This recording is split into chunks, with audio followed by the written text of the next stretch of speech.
Ақшам шерфіңіз қайырлы олсын, бүгін Қырым ижғалының 802 күні. Күн девамында юзберген соңки Одиссея вақаларынан сізні таныш етмеге азырмыз.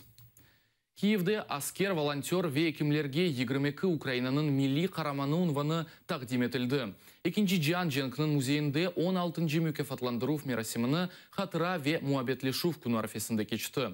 Бұл мүкефат девлет тарафындан тақдим етілмей, о иштимаи ағларда кечірілген сайляв нәтижесінде берілі. Адриана Сусак 24-нчы Айдар айры учун батальонын аскері Итибар инқилабынан сон атоға женклешмеге ос истегінен кетті. Қыз хатırлаганына көре башындан оны арби операцияларға алмаға істемейділер. Всі відносилися дівчина, я сиджу в штабі і виписую довідки. На щастя, я втекла в балаклаві. Більшість бойців не знало, що я серед них. Вже в лісі я зняла балаклаву і хлопці побачили, що я з ними. Адриананы ве башка аскер, икым, волонтер ве журналистлерні женкте көстерген жесірлігі үшін халық орденінен мүкафатландырдылар. Этот орден отличается всем. Мы его не продаем, это главное. Его получают люди, которые реально воюют и служат, волонтерят, лечат. А не те, кто сидит в штабах и выписывает себе награды и удостоверения участников боевых действий. Мы делаем открытые публичные церемонии, публично обсуждаем тех, кого награждаем. Евелсі мүкафатқа уч Қырым татар да көстерген еділер. Бұл Қырым татар халық лидері Мустафа Джемилев, ФСБ түрмесінде тұтылған Меджлис рейс муавины Ахтем Чайгос и 2014 сенесі март айында Қырымда ижғалға қаршы пикетке шыққан Ришат Аметов. Впевнений, що щось подібне маємо зреалізувати ми. Повернемося до Криму, звільнимо Крим і маємо кожному сказати спасибі. А частині тих, які були силою, яка об'єднувала народ в окупації, маємо вручити нагороди. Ці люди будуть визначені самим кримсько-татарським народом. Украина милли қараман унванынен 240 инсан мүкафатландырылды. Олардан 60 кіші елек олған сон. Эдебей. Исмаил Газиев, Эльдар Исматов, Заман, АТР. Украина президенті ветеранларыны барышық ве ғалибе күнінен хайырлады. Петр Порошенконың сөзлеріне көре, Украинасыз Совет үкіметі ғалибе қазанмаз еді. Мерасимде Совет упа аскерлері ве шымды Украинаның мудафа еткен аскерлер іштирак етті. Моя мета – політико-дипломатичним шляхом повернути Україні весь Донбас, а потім Крим. І хочу наголосити, простих рішень, на жаль, нема. Але я з цієї складної дороги звертати не збираюся. Усім нам я бажаю миру. Вітаю вас, дорогі співвітчизники, з Днем пам'яті та примирення та з Днем перемоги над нацистом в Другій світовій війні. Слава Україні! Ратлық күнлері кезлевде полиция хадимлері 25 Қырым татарны Меркези базар Вивосточка адлық авиаханесі янында яқылады.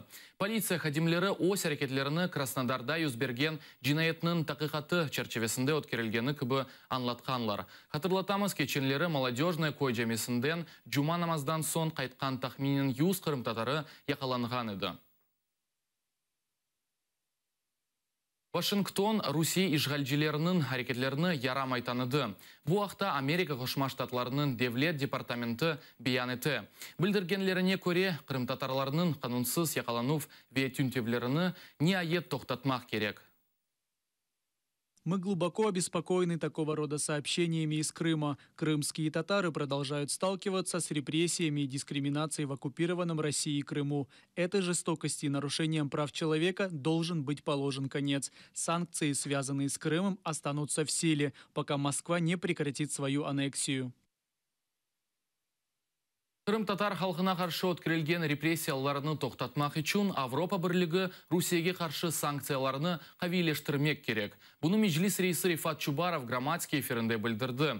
Более фікірні о Авропа мемлекетлерінің темсілжілеріне мураджат етіп сеслендірген. Наше завдання, щоб міжнародна спільнота схилялася і дійшлася до прийняття більш жорстких дій, які матимуть для Росії практичне значення. Скажімо, те, що робимо я і пан Мустафа Джемілєв, ми робимо як Меджліс кримськотатарського народу. Ми закликаємо наших партнерів може розглядати цей час, який зараз ми переживаємо, особливо на тлі посилення репресій проти кримтатар, як час, який просто змушує акторів світових здійснювати більш жорсткі санкції, зокрема щодо вимкнення банківської системи SWIFT.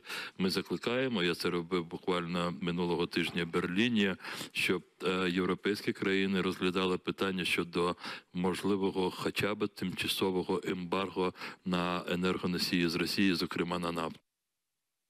Кырымда халк лидерлері блокада иштиракчыларына ве yolбашчыларына кол тутмак үшін дуа кечірділер. Дуаны 30 сакины Хаджи Рефика Меджид қызы тешкелетті. Мерасимге ярым аданын чешіт көшілерінден келген ватандашларымыз қошылды. Рефика ханның білдіргеніне көре, бойлелікнен миллет өзінің бойсунмағаныны көстере.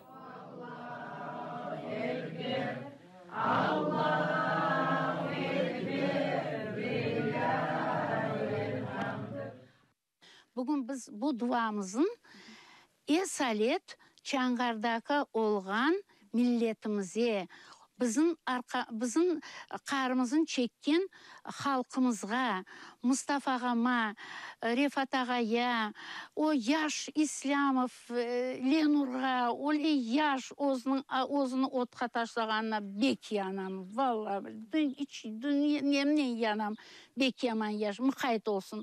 Ана оның үшін олардың бір денесінің бұрны қанамасын дие мына дуа етейік. Иншалла қабыл olur. Çünkü buralar eren evliyalar toprağı. Biz can gönülden dua etemiz. Ana sizlerge adadық. Biz yuklamayық. Biz азыр, gece gündüz азыр duruyық.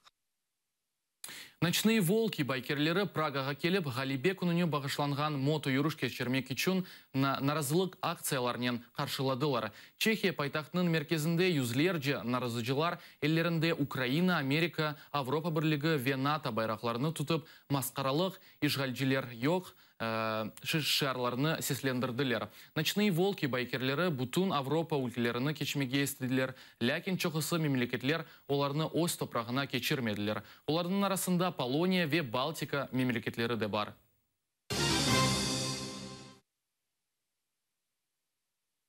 Украина Милли банкы Қырым-татар халқының сойқырым құрбанларына бағышланған 10 гривналы параны тақдим етті. Гривналы капыкның бір тарафында Қырым харитасы, тамға ве вагон көпчеклері тесвир етілген.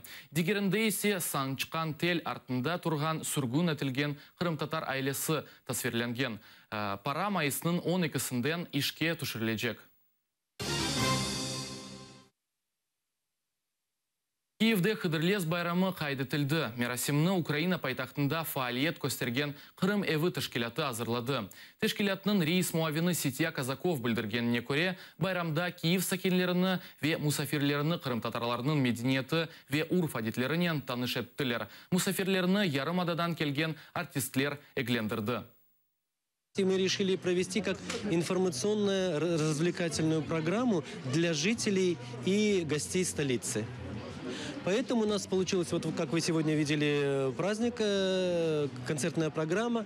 И к нам приехали солисты из Крыма, помогли нам организовать эту программу, потому что у нас еще творческих сил в самом Киеве очень мало. Поэтому нам приходится вызывать оттуда артистов, чтобы они нам украсили наши праздники.